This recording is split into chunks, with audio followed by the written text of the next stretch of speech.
Anies kok jadi ribut mau dipanggil KPK. Saya bilang. Nah KPK-nya tuh begini, Pak, kami ini serba susah. Setiap kami mempersoalkan dana formula dan sebagainya, lalu dituduh mempolitisi, mau menjegal Anies, padahal tidak ada urusannya ini dengan Anies. Ini temuan BPK, gitu loh. Sehingga kami merasa setiap nyebut ini lalu rame, katanya ini menjegal Anies. Nah disitulah terjadi diskusi-diskusi saya dengan Denny. Saya cerita, ketua partai ini kasusnya, ketua partai ini kasusnya. Ini menjadi sensitif, gitu. Tetapi tidak ada kita minta melapor ke presiden ini harus dijegal, yang tidak ada. Yang waras tidak boleh mengalah terhadap mereka para pencuri agama yang menjadikan agama sebagai alat politik. Assalamualaikum warahmatullahi wabarakatuh. Om Swastiastu, Namo Buddhaya, salam kebajikan.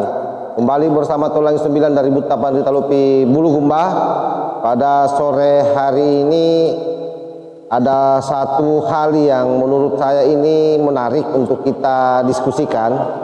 Silahkan sahabat-sahabat sebentar mengomentari di kolom komentar. 1-2 hari ini jagat maya betul-betul ribut akibat daripada pernyataan Pak Mahfud MD. Tapi yang ribut ini adalah para kadrun.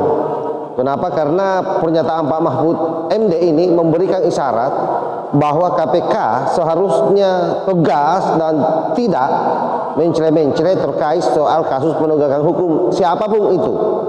Dan saya kira pernyataan Pak Mahfud MD ini tidak berdiri sendiri. Katanya pernah didatangi oleh Denny Indrayana yang mengaku mendukung Anies Baswedan dan mempertanyakan soal kasus Formula E yang bagi Denny Indrayana dianggap bahwa pemerintah melalui KPK menghadang Anies Baswedan untuk masuk menjadi calon presiden. Oleh karena itu Pak Mahfud MD mengungkap persoalan ini.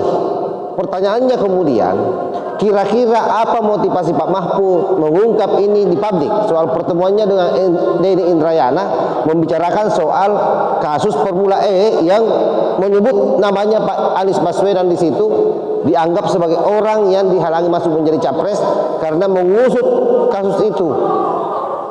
Nah, tentu kalau publik mengingat hampir seluruh yang direaksi oleh Pak Mahfud MD ke publik kalau terkait soal penegakan hukum itu rata-rata terbukti. Coba cek satu persatu. Apapun yang dibicarakan Pak Mahfud di publik, kalau itu sekaitan dengan penegakan hukum, maka biasanya itu betul-betul terjadi. Oleh karena itu, hati-hati Anies Baswedan. Jangan sampai memang di kasus Formula E Anda terlibat. Faktanya adalah ada apa Denny Indrayana ke rumahnya Pak Mahfud membahas itu. Lalu kenapa juga Pak Mahfud memblow up ini ke publik? Itu artinya ada tanda-tanda yang luar biasa yang terjadi dengan Formula E sekaitan dengan Anies Baswedan. Nah, ini kita bicara soal bagaimana setiap saat Pak Mahfud MD mereaksi sebuah kasus ya. Kita ingat kasus Sambo. Bagaimana berbelit-belitnya kasus Sambo waktu itu, tapi ketika Pak Mahfud sudah bicara, maka kasus ini langsung on the track. Nah, sama dengan kasus yang dibicarakan Pak Mahfud di publik ini soal Formula E. Oleh karena itu saya kira KPK harus serius menangani ini karena Pak Menko sudah bicara. Ini kan isyarat sebenarnya secara tidak langsung bahwa KPK harus tegas. Jangan mencele-mencele, jangan ambil alasan bahwa karena kita ini selalu dianggap bermain politik. Tidak perlu peduli itu. Jangan dipedulikan yang seperti itu. Karena kalau KPK mempedulikan isu-isu politik, maka tidak akan ada lagi orang yang ditangkap di negeri ini karena akibat daripada korupsi yang dia lakukan. Karena hampir seluruh yang korupsi ini adalah mereka para politisi-politisi yang memang rata-rata pejabat. Jadi bahaya ini KPK kalau mempedulikan ini riak yang ada di bawah. Soal Anies Baswedan masuk jadi capres, saya kira itu variannya lain. Tetapi memang harus juga Nasdem sebenarnya yang paling bermasalah di sini. Kenapa? Karena Nasdem yang lebih awal mau capreskan Anies Baswedan ini, kala sudah mulai disebut-sebut oleh KPK berdasarkan hasil temuan BPK.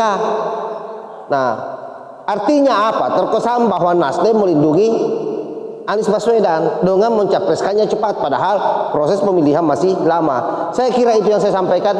Lebih dan kurangnya mohon dimaafkan. Wallahul muwaffiq ila aqwamit thoriq. Wassalamualaikum warahmatullahi wabarakatuh.